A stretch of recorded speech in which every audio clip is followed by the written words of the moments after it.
ojos tienes debajo de esas dos cejas? Debajo de esas dos cejas, qué bonitos ojos tienes. Ellos me quieren mirar, pero si tú no... Hello Jeff. Hola, ¿qué tal, güey? Hola, jefe. Certains te connaissent pour ton travail de composition, qui mêle à la fois photographie, photomontage et body painting. D'autres te connaissent plutôt pour ton travail au sein de Cult, qui mêle interview et photographie live. Je vois ici que tu as bossé avec No One Is Innocent, les Scorpions, Chaka Ponk, les Ted Red, Mademoiselle K, Raoul Petit, Catherine Ringer, qu'on retrouve d'ailleurs sur cette pochette. Oui, Kali, Massisteria, Olivia Ruiz aussi. On voit parfaitement d'ailleurs ici tes photos, effectivement la séparation entre les deux. D'autres te connaissent même de l'autre côté, c'est-à-dire ce que tu fais aux percussions, à la batterie ou même encore sur d'autres spectacles. Oui, je fais des duos aussi en performance avec ma compagne, effectivement, donc FE, musique, elle vient en différentes choses. C'est ça, et comme si ça suffisait pas, tu es aussi auteur de temps en temps, parce que par exemple ici il y a Nazca, ici, et d'autres CD de titres. Tu me disais tout à l'heure que tu dois avoir 200 titres encore en réserve. Ouais, c'est ça, en anglais, en français, en espagnol, 200 chansons, donc auteur SACEM, effectivement. En plus de ça, je vois que tu as ici réalisé, c'est des pochettes. Ouais, des pochettes de disques. Ouais, c'est ça, alors il y a FDC, Lex Inc, il y a Dom Colmé, qu'est-ce que je voyais d'autre? Les infidèles, ça, les infidèles. Mais par contre, on te connaît un peu moins sur, on va dire, les origines, sur la background story, sur qu'est-ce qui t'a mené à faire Luxa. Et c'est ça qui nous intéresse aujourd'hui. Est-ce que tu pourrais nous en parler, s'il te plaît? Alors, j'avais 19 ans, c'était ma période de lycée. J'accompagnais un de mes meilleurs amis qui s'appelait Frédéric Guiter. Donc en 97, là, on naviguait de ville en ville parce que lui était passionné de photographie, d'architecture, mais de nuit. Donc on avait un trépied et puis donc il avait son vieux Canon AE1 programme. Et puis donc il m'a prêté finalement, il m'a prêté, puis je m'en suis trouvé un, le même, d'occasion.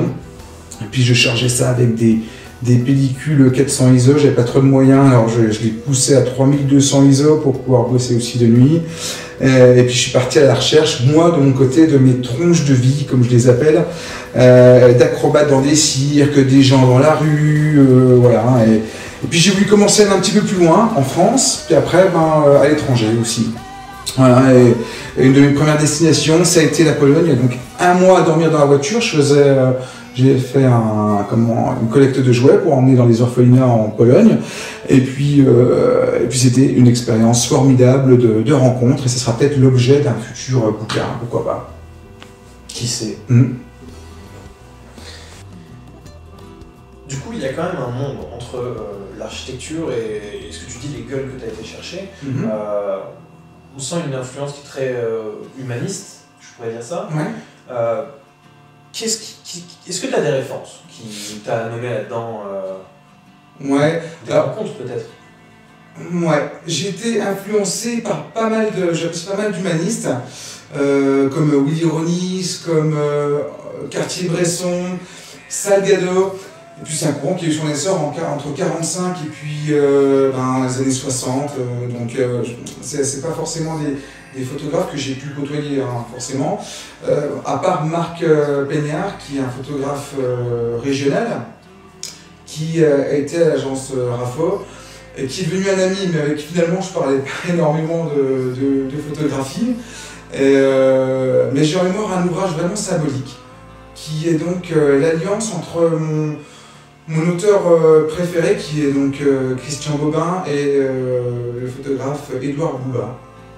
Et donc lui, j'ai failli rencontrer quand j'ai remporté le prix Mercuret en 1999. Et ce photographe est décédé la même année, donc j'ai pas eu la chance de le voir, malheureusement. Et ce livre s'appelle « Donne-moi quelque chose qui ne meurt pas ». Et cette phrase résonne tellement fort en moi qu'un ami chilien me l'a tatoué sur le torse. Voilà. En français? En espagnol. Tu viens de nous parler de l'auteur Christian Bobin. Ouais. On sait que tu es un grand féru de littérature. Du coup, Luxa, c'est aussi une nouvelle. Mais est-ce que tu peux nous parler de ta relation à toi avec les livres, avec les mots? Alors, pendant mes études scientifiques et même avant, j'avais toujours un bouquin dans la poche. Et puis, je me suis nourri de classiques comme Bachelard, Hugo, Mérimée, Cocteau, Apollinaire, Sand, Thomas Mann, Poe, Hermanès. Des auteurs plus récents aussi? Oui, il y avait quoi? Il y avait Yourcenar que j'ai pu lire, il y avait Yves Simon, Rilke, Aminoton, il y avait, voilà, j'avais aussi des titres de science-fiction. Alors, comme La Grande Course de char à voile de Michael Connet. Et donc, je m'en suis aussi inspiré, forcément, pour mon travail actuel avec un personnage qui s'appelait Kélina. Et donc, j'étais boulimique de lecture à cette époque-là. Et j'ai une bibliothèque encore aujourd'hui qui est remplie d'ouvrages de tout style, de BD, il y a vraiment de tout. Et je me suis mis voilà. Du coup, pour l'écriture, toi, comment ça s'est passé? Pour l'écriture, alors je me suis mis à écrire assez tôt, j'avais 14 ans, peut-être même un peu avant. Et je m'isolais énormément, j'avais besoin de solitude. J'ai même, à cette époque-là, je me suis retrouvé à partir chez les bénédictins plusieurs semaines pour pouvoir me plonger dans l'écriture. Mon seul groupe d'écriture finalement que j'ai pu avoir, c'était l'expérience que j'ai pu avoir qui était bien. C'était avec Georges Moustaki suite à une sélection. Et là on devait composer, on devait répondre à une commande de l'artiste. Donc des rimes en AB, il y avait des vers en 3, 5, 7, et puis un thème imposé. Donc là, on avait une semaine pour pouvoir répondre à cette commande, avec enregistrement compris.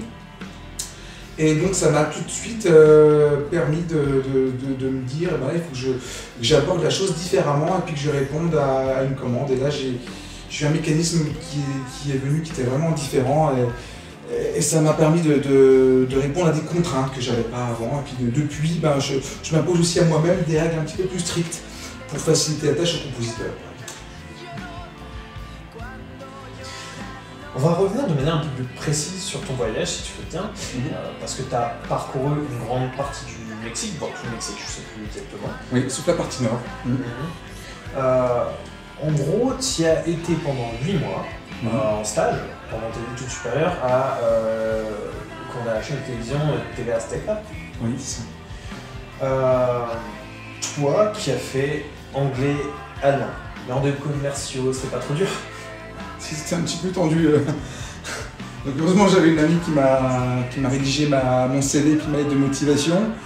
Un grand merci à elle. Et puis la boîte ne savait pas que je ne parlais pas espagnol. Donc j'avais un petit traducteur électronique avec moi que je trimballais partout. Et puis je me suis imposé quand même dès le départ des règles strictes. C'est-à-dire que j'avais mon traducteur électronique dans la poche et puis je cherchais mes mots tous les jours. Et puis une règle de grammaire aussi par jour. C'était comme ça, une règle un peu stricte. Et puis j'ai pu compter sur la sympathie, puis l'accueil des caméramens et puis aussi des présentateurs qui m'ont appris toutes les chingaderas de la terre. Donc voilà, c'était grâce à eux que j'ai pu améliorer mon espagnol. Puis on va dire, au bout d'un mois, j'ai pu comprendre en écoutant la radio, la télévision. Et après 2 mois, j'ai commencé à faire mes premiers rendez-vous commerciaux. Alors, je sais que pour toi, c'était un choc culturel, tu me l'as confié tout à l'heure. Tu as fait un choix qui n'est pas anodin. Tu as choisi de te rendre au Mexique parce que c'est un pays qui a su garder son authenticité et son âme malgré la proximité avec les États-Unis et leur culture. Tu m'as aussi confié que malgré ton jeune âge, 22 ans à l'époque, tu ne souhaitais pas sortir. Tu y as été pour les découvertes. Découvertes d'artisans, d'art et des rencontres avec des êtres qui se veulent assez exceptionnels. Ouais, c'est vraiment ça. J'ai voulu construire Luxa à partir de cette matière organique. C'est un carnet de voyage que j'ai griffonné tous les jours en observant et en écoutant. Donc, ouais, au début, on m'invitait forcément un peu à toutes les fêtes, et puis je me suis dit non, il n'y a pas moyen, faut que je me suis trouvé une coccinelle hein, qui avait le réservoir percé. Et puis j'ai commencé voilà, à m'échapper un petit peu sur toutes les routes que je pouvais emprunter. Et j'avais un arrangement aussi avec mon entreprise qui était donc basée à Guadalajara, la ville des mariachis, et me permettait de partir des fois même 4-5 jours de suite consécutifs si je travaillais un peu plus les autres journées. Voilà. C'est un peu le principe, on a un petit arrangement, une débrouille quoi. Et puis après je taillais la route. Tout ce que j'aime en fait, des villages, des villes, des rencontres, il y a des personnes qui me proposaient de découvrir leur monde et puis un peu leur passion. Alors, je sais aussi que tu as pu monter à dos de taureau, un de ces charros dans un amphi. Tu as eu des expériences de dingue avec des animaux on va dire exotiques, comme des lions, des tarentules, des serpents, des scorpions, même une baleine, des chats aussi. Tu as sauté d'une falaise, si je ne me trompe pas, ceci malgré ton vertige. Tu t'es mis en danger avec des narcotraficantes. Tu t'es fait arrêter dans le Chiapas par des zapatistas. Est-ce que tu peux nous en dire plus sur ta relation avec le danger au Mexique? Il y a un autre exemple aussi, c'est que je me suis retrouvé dans des tribus. Alors ce qu'il faut savoir, c'est qu'il y a 60 dialectes là-bas, donc pas mal de tribus isolées qu'on peut rejoindre simplement à dos de cheval après 6-7 heures de route. Donc on m'avait demandé de signer une décharge parce que 2-3 semaines avant, les Américains s'étaient fait éventrer. Hein. C'était pas forcément intelligent au départ, mais bon, il y avait les cérémonies au peyote qui se déroulent là-bas. Mais je me suis dit, pourquoi pas, et j'ai envie d'aller à leur rencontre pour apporter aussi des médicaments avec un ami médecin. Et ce qu'il faut savoir aussi, c'est que la photographie est associée au vol de l'âme. Donc parfois, je le savais avant de partir, mais ce que je ne savais pas par contre, c'est que c'est aussi valable pour les édifices. Donc du coup, ça m'a valu 3 jets de pierre dans le Chiapas. Donc on est des fois un peu ignorant par rapport à tout ça, par rapport à certaines pratiques, mais il faut être à l'écoute et forcément après ça se passe bien, dans le respect de cette culture qu'on va aborder. Et puis dès l'instant on part à l'aventure aussi de cette façon-là, en terre plus ou moins dangereuse, il y a une sorte de dose d'adrénaline et puis une forme de courage qui est un peu différente de celle qu'on a en restant chez soi. Donc dans sa zone de confort, bien évidemment, et puis j'ai vécu aussi ces instants comme une sorte de privilège, en me disant que ce serait quelque chose que je pourrais peut-être pas revivre à un autre moment de ma vie, donc on se dépasse forcément à ce moment-là un petit peu plus. Donc, toutes ces notes, tu les as conservées, et à ton retour, tu as décidé d'en faire une nouvelle. Dont le protagoniste est une petite fille de 14 mois qui se nomme Lauriane. C'est ça. Et qui rencontre une fée qui se nomme Luxa. Exactement. Pourquoi ce choix de personnage? Je ne voulais pas juste mettre des commentaires sous les images. Donc dans le carnet, il n'y avait pas que du descriptif, mais il y avait aussi des pensées puis des expériences qui avaient été faites au fil de mes rencontres. Donc je me suis dit que le fait de marcher à 4 pattes aussi, puis d'évoluer après, d'apprendre à marcher, c'était un symbole qui était quand même fort et qui représentait bien le parcours initiatique. Et puis pour le prénom, je venais d'être parrain d'une petite qui s'appelle Lauriane. Une belle référence. Donc voilà le résultat. 114 pages de photographie à l'ancienne. Pas de Photoshop. Toutes tirées à l'agrandisseur. Il y a du grain. Dedans, on retrouve des portraits d'artisans, d'enfants, des gueules burinées, par la vie, par le soleil, par les expériences. Le tout accompagné d'anecdotes, de philosophie, de poésie même. on peut le dire. 20 ans après, quel regard tu portes sur cet ouvrage et est-ce que tu as eu envie d'y apporter des modifications? Alors, en relisant, j'y ai retrouvé mon essence, bien évidemment. Et j'ai pas voulu le changer parce que bien évidemment si j'avais dû retravailler le texte aujourd'hui, je l'aurais réécrit différemment, mais j'avais pas envie de le faire parce que sans en altérer la substance, on va dire, ça aurait été quasiment impossible. En sachant aussi que les défaillances de ma mémoire et tout ça n'auraient pas permis d'avoir vraiment tout le ressenti et puis les petits détails nécessaires pour constituer quelque chose d'authentique. Alors je me suis dit, je vais rien changer du tout, j'ai juste épuré en enlevant 5 pages. Voilà. Et puis je pense que aussi, c'est comme la photographie, ce texte-là, ça représente un fragment à un instant T, donc je voulais le livrer tel quel.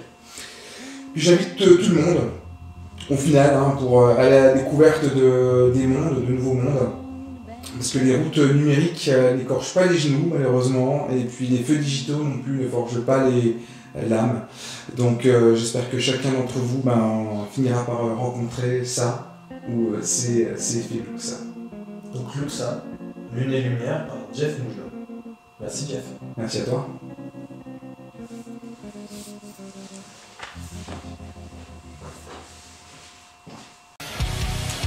Pour mes activités de photographeur, photographie, body painting et infographie, mais aussi mes activités d'auteur et de musicien et tout ce qui se rapproche de l'art, c'est par ici.